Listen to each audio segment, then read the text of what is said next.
Muy buenos días, profesor. Buenos días, compañeros. Nosotros somos el grupo 2, conformado por Ayala Porra Solange, Pasampinca Brigitte, Plasma Hurto Apazzi y quien les habla, Marjorie Barrenechea Espinosa. En esta oportunidad abordaremos el tema que viene a ser la terapia cognitiva conductual. Antes de poder empezar, me gustaría hacerles una pregunta. ¿Alguna vez quisieron hacer algo, pero terminaron haciendo todo lo contrario porque su mente se los impidió?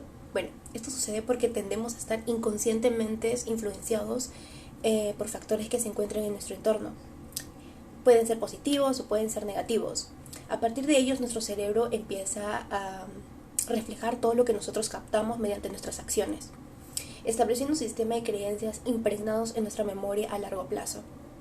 Especialmente, esto puede ser perjudicial si no le damos la flexibilidad a nuestra mente, ¿no? Puede dañar lo que viene a ser nuestra salud mental. Sin embargo, esto se puede tratar con la terapia cognitiva conductual, la cual viene a ser una intervención muy completa, ya que abarca desde un aspecto tan sencillo como una planificación del futuro, hasta incluso tratar un trastorno mental crónico.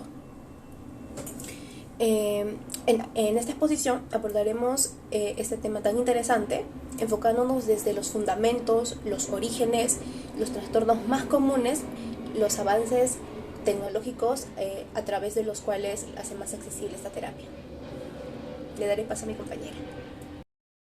Origen de la terapia cognitivo-conductual. Se desarrolló en Pilenio Viejo Roma. Se produjo una plaga de arañas muertas en los vasos donde vivían los alcohólicos. A esto se originó el condicionamiento aversivo. De esta manera, las terapias cognitivas son diversas, ya que sus orígenes carecen de un marco teórico unificador, donde se otorga la cohesión como modelo teórico general. Una de las clasificatorias más conocidas de la terapia cognitiva es la Mahoney y Arkoff, 1978. En la actualidad, las terapias cognitivas existentes se desarrollan por clínica, ya que es una terapia racional emotiva de Ellis, la terapia cognitiva de Beck, el entrenamiento de inoculación de estrés en Meijibu y solución de problemas de Surya. Esta investigación está estructurada con el fin de asociar las emociones, pensamientos y acciones. Asimismo, todas las intervenciones conductuales e intervenciones cognitivo-conductuales se estudiaron principalmente en niños, existiendo un cúmulo impresionante de investigación empírica que apoya el uso de la TCC para el tratamiento y prevención de diversos trastornos en niños y adolescentes. Fundamentos de la terapia cognitivo-conductual. Desde un principio, la actividad cognitiva afecta a la conducta, ya que puede ser monitoreada o alterada. Como resultado, se ha visto reflejadas en la importante aplicación de las mismas o distintos problemas comportamentales. La conducta puede efectuarse a través del cambio cognitivo en función de la salud mental, provocando el comportamiento no deseado. Por ejemplo, serían las adicciones, ansiedad, fobia, trastorno obsesivo-compulsivo. Sin embargo, los fundamentos teóricos conductuales sirven en base al desarrollo de la TCC, como la reflexología, las leyes de condicionamiento clásico, el conionismo, el conductismo de Watson, la contribución de Skinner, entre otros. De esta manera, en la terapia conductual, el pasado sigue siendo importante, porque a menudo se revela dónde y dónde surgió el comportamiento no deseado, pero asimismo se centra en el comportamiento actual y en formas de rectificarse. TTC y neurociencias.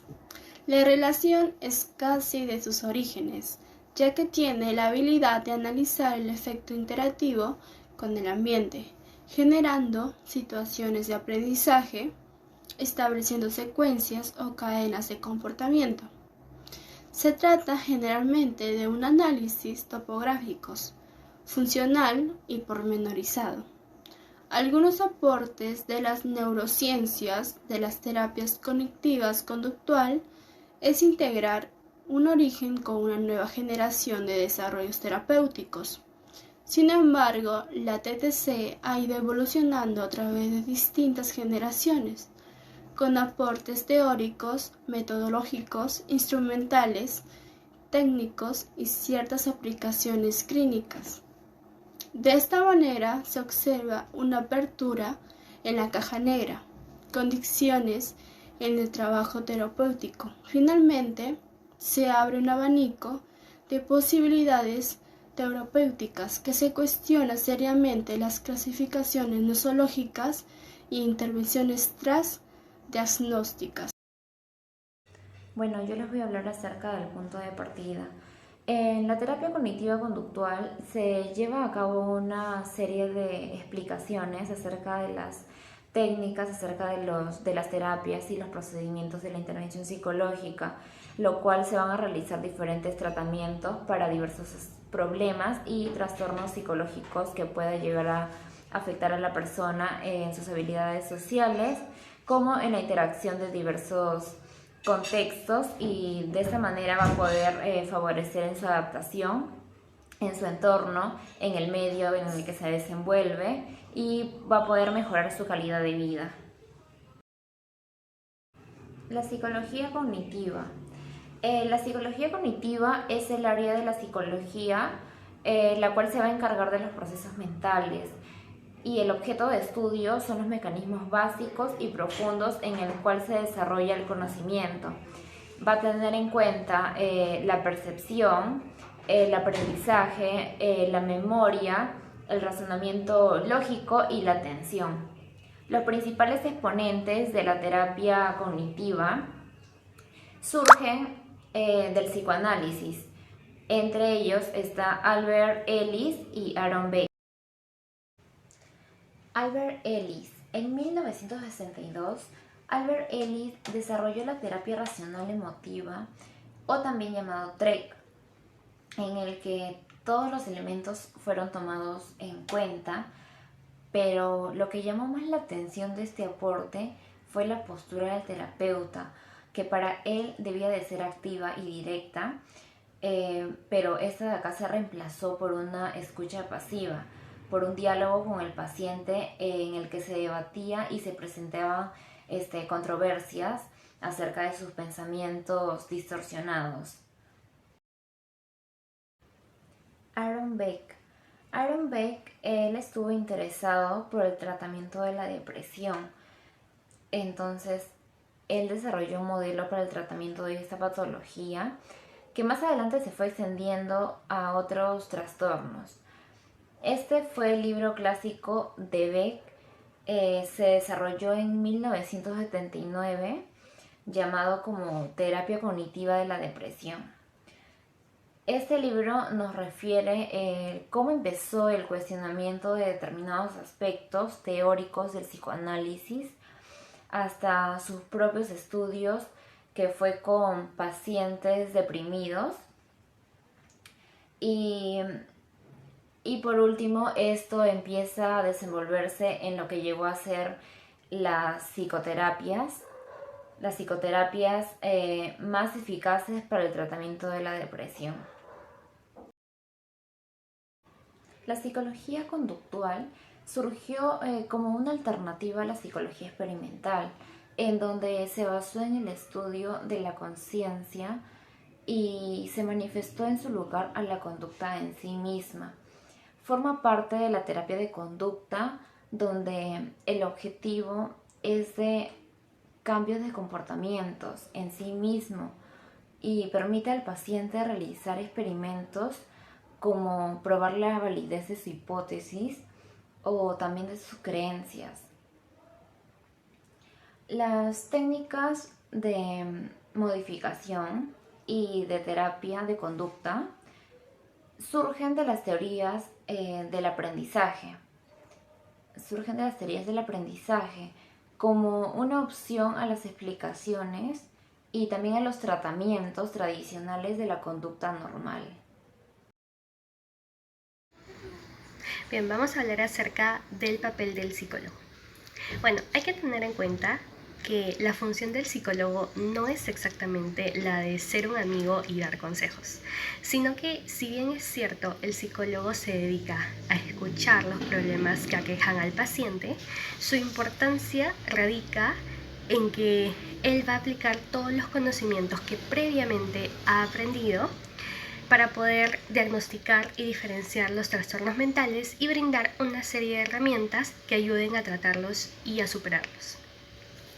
Ahora, respecto a la relación de este psicólogo con su paciente, Okamoto y otros autores la definen como un trabajo en equipo, en donde a través de una serie de herramientas terapéuticas se le va a hacer entender al paciente que finalmente es él quien está en el asiento del conductor de su propia vida y que todas las decisiones dependerán netamente de él y de su voluntad, siempre y cuando no corrompan su salud mental. Ahora, para esto, para poder desarrollar un trabajo en equipo de una manera realmente efectiva, se deberá obtener un nivel de alto compromiso por parte del paciente.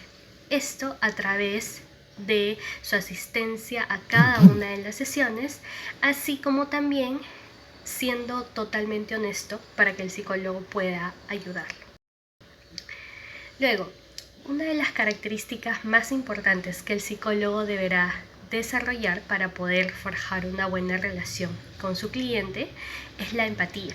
Y con empatía no nos referimos solamente al concepto de comprender al otro y ponerse en los zapatos del otro, sino que la empatía es más como una co-construcción de significados en la que, además de que el psicólogo escuche activamente el punto de vista del paciente, también deberá literalmente ver esa situación desde el mismo punto del paciente, con el fin de evaluarla y darle al paciente una retroalimentación efectiva para que sea él quien se pueda ir dando cuenta por sí mismo cuáles son los errores y cuáles son las causas de su comportamiento, y así poder practicar estrategias de mejora para sí mismo. Bien, en cuanto a los trastornos mentales que pueden ser tratados por la terapia cognitivo-conductual, hay que tener en cuenta que estos son muchísimos, ya que por el hecho que esta terapia es una muy completa, puede abarcar tanto trastornos desde ansiedad, depresión, bipolaridad, trastornos de conducta alimentaria, o incluso es una forma muy efectiva para tratar el proceso del duelo. Ahora, en esta exposición nos vamos a centrar en dos trastornos muy importantes. El primero es el trastorno por adicción a las drogas.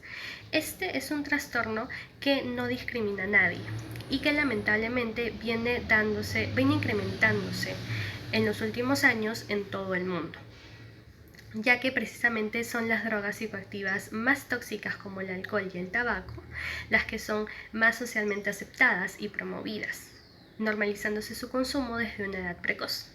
Por ejemplo, en nuestro país, desde los 18 años uno ya está apto para beber alcohol. O incluso hay algunos quienes por presión social o aceptación deciden consumirla antes. Ahora, muy poco se sabe de que la razón principal, por ejemplo, de que en Estados Unidos el consumo sea estricto a partir de una edad mínima de 21 años, es porque recién a esta edad la corteza prefrontal del cerebro se termina de desarrollar. Y si la interrumpimos antes, entonces esto causaría problemas graves, ya que esta parte del cerebro se dedica a funciones muy importantes como el control de los impulsos, la toma de decisiones y la solución de problemas. Entonces, quizá una de las causas por las que una persona se puede volver adicta a las drogas es porque como seres humanos siempre estamos buscando mecanismos para poder sentirnos bien y levantar nuestro estado de ánimo, lo cual es totalmente válido. Pero aquí es donde el alcohol es más propenso a convertirse en una herramienta para olvidar los problemas, como típicamente se dice. Sin embargo, hay que recordar que en nuestro cerebro tenemos células nerviosas capaces de producir neurotransmisores que tienen la capacidad de hacernos sentir bien y naturalmente. Solo que desafortunadamente es más fácil para el ser humano el hecho de consumir sustancias externas que puedan hacer el mismo trabajo, pero de una manera más rápida, lo cual pues sabemos que estas sustancias atacan de manera diferente a cada persona. Pero a largo plazo puede tener daños no solamente en nuestra salud psicológica, sino en la salud física también. Entonces, la terapia cognitivo-conductual no se centra específicamente en un método de abstinencia total para la persona que se adicta a las drogas, sino más bien en disminuir y controlar su consumo, así como el lugar donde se hace, y también centrándose en las influencias del paciente. Esto es porque la persona que consume drogas, las drogas generan mucha dopamina en el cerebro, causando placer al sujeto. Entonces, el hecho de arrebatarle estas sustancias podría hacer que la persona se descontrole y cambie su estado emocional de una manera drástica, inclusive llegando a generarle una sobredosis en el futuro. Es por eso que la terapia cognitivo-conductual se centra en que se pueda hacer más consciente al paciente y evitar que su vida se degenere rápidamente por las drogas. Otro trastorno del que hablaremos es el del trastorno por estrés postraumático. Constantemente estamos expuestos a situaciones de diversa índole que pueden afectarnos de distintas maneras dependiendo del grado de involucramiento que tengamos en ellas y también con los sujetos que también estén inmersos. Es a partir de estas vivencias que cada persona va a crear su propio sistema de creencias respecto de personas, comportamientos y circunstancias, con los cuales también pasarán a crear juicios respecto de lo que consideran bueno y lo que consideran malo. Es por esta razón que Cantillo menciona que cada uno crea sus propias depresiones, ansiedades y enfados por las ideas y creencias que defienden.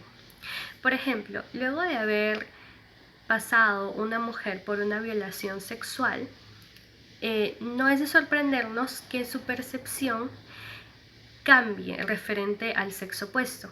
Por ejemplo, llegando a generalizar la mala reputación que tienen los hombres, lo cual frustraría sus futuras relaciones amorosas. Así como también esta persona podría llegar a querer ser ella quien ahora tome el control e incluso querer abusar del abusador. O también incluso experimentar ataques de ansiedad o entrar a un periodo de depresión. Entonces, para tratar este mal, Cantillo también menciona que la terapia cognitivo-conductual se basa en el supuesto de que todos los trastornos emocionales forman parte del resultado de respuestas adquiridas, las cuales están sujetas a cambios, pero a partir de un nuevo aprendizaje. Entonces, cada una de estas sesiones de terapia implementarán técnicas tales como la escritura y la relajación muscular, las cuales tienen como fin identificar y modificar los pensamientos para que el sujeto pueda mejorar la relación primero consigo mismo y después con su entorno. Las técnicas de intervención. El diálogo socrático es una de las principales técnicas más importantes de la terapia cognitiva. Fue creado por el filósofo Sócrates en la antigua Grecia. Por medio de cuestionamientos, él intentaba buscar la reflexión del interlocutor con el fin de que considere como válidos otros puntos de vista y así poder ampliar más la inteligencia. Viktor Frankl, en el año 2002, él abordó acerca del diálogo en un sentido socrático.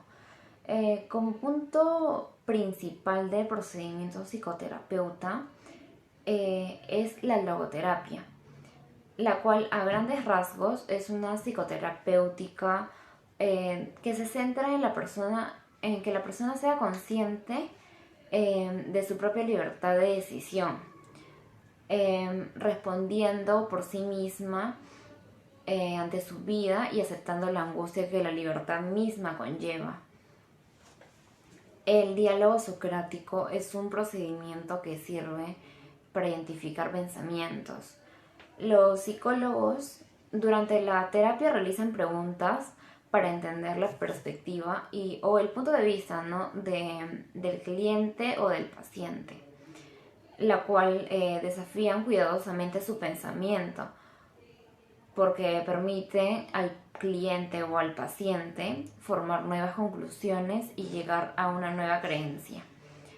La dialéctica socrática dirige con una serie de preguntas hacia la verdad que la persona no conoce, ¿no? O que tiene como objetivo alcanzar lo que es llamado un auténtico descubrimiento. Las preguntas socráticas. El diálogo socrático va a implicar un encuentro fenomenológico, donde el logoterapeuta va a buscar proporcionar la conciencia de la propia libertad personal, pero se va a dar sin intervenir de manera de aconsejar ni orientar, tampoco interpretando de lo que ya se conoce. Las preguntas socráticas se van a basar más que todo en la práctica del diálogo sincero, el diálogo concreto, y se va a utilizar en algunos tratamientos de la psicoterapia. Las preguntas en logoterapia se dan para averiguar que la persona muestre sus recursos espirituales y de la manera humana.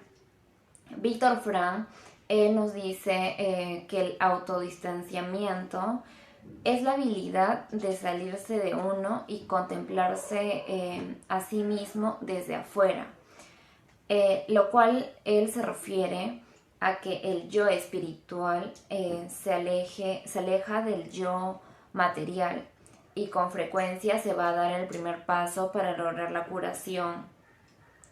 Y también nos dice que la autotrascendencia es la capacidad de la persona para ir más allá del propio yo, y como consecuencia se va a dar, se va a poder ampliar los límites personales mediante un camino espiritual, para así dar sentido a su vida, ¿no?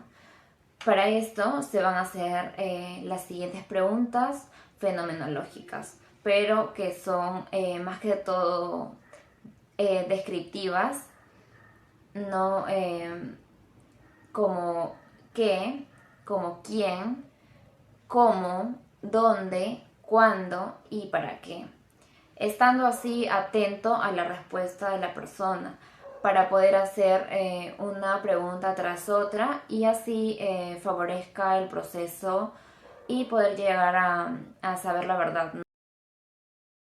Pasaré a hablarles sobre la terapia computarizada. La terapia cognitivo-conductual computarizada es un término genérico que se utiliza para referirse a ciertos métodos de entrega a través de un computador. Debido a que la terapia cognitiva conductual es muy estructurada, es más fácil poder adaptarla a un formato computacional. En adultos, una serie de estudios, revisiones y metaanálisis han demostrado la eficiencia de esta terapia para los trastornos depresivos y ansiosos. Es por ello que en Reino Unido, el NICE, lo que viene a ser el Instituto Nacional de Salud y Excelencia Clínica del Reino Unido, la recomienda como un tratamiento para la depresión en adultos.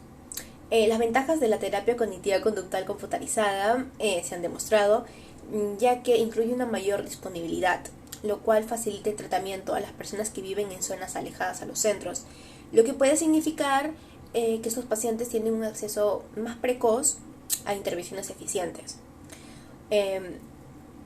También se ha propuesto que viene a ser un mecanismo de autoayuda, ya que elimina el estigma de ver a un terapeuta y disminuye el temor y vergüenza a compartir información personal. ¿Qué esperar de la terapia cognitiva conductual? La terapia tiene como base la idea de que controlar nuestros pensamientos, también podemos controlar mejor nuestras emociones y reacciones a las cosas que nos sucedan. Entonces se puede decir que nosotros esperamos que la terapia se centre en las habilidades para que el paciente se pueda relajar, además de poder mejorar el estrés, comunicarse mejor, solucionar problemas y pensar en formas útiles que lo ayuden a cumplir sus metas. Asimismo, llegar a cuestionar las creencias negativas y reemplazarlas con alternativas. Unos cuantos desafíos emocionales, los cuales la terapia cognitiva conductual evalúa, vienen a ser prevenir recaídas de síntomas de enfermedades mentales, aprender técnicas para lidiar con situaciones estresantes en la vida, afrontar el duelo, las pérdidas, aquí es cuando un ser querido se muere, superar traumas emocionales relacionados con el maltrato o la violencia, y entre muchos otros. Muchos se estarán preguntando cuánto es la duración de la terapia. Bueno, la terapia generalmente se considera una terapia a corto plazo, que puede durar de 5 a 20 sesiones. Sin embargo, no hay plazos indefinidos y no hay terapias eternas. Una vez que todo esté aprendido, se espera que el paciente sea capaz de salir adelante con su propia guía y crecer con sus propias fortalezas. Entonces, de la mano con el terapeuta, se podrá acordar cuántas sesiones se necesitarán. Ahora bien, algunos factores de tener en cuenta vienen a ser el tipo de trastorno o situación en la que te encuentres, la gravedad de los síntomas, la rapidez con la que tú evolucionas y qué tanta ayuda recibes de tus familiares o de alguna otra persona. Los riesgos. En general la terapia presenta muy pocos riesgos, pero a veces puedes sentirte emocionalmente incómodo.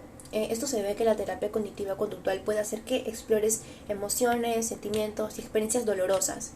Es posible que el paciente llore o se angustie en una sesión muy difícil. Algunas formas de la terapia cognitiva conductual, como la terapia de exploración, pueden requerir que enfrentes situaciones que tú prefieres evitar, como por ejemplo a los aviones si es que le tienes miedo a volar. Esto puede provocar ansiedad y estrés temporal. Sin embargo, si trabajas con un terapeuta calificado, se reducirán los riesgos.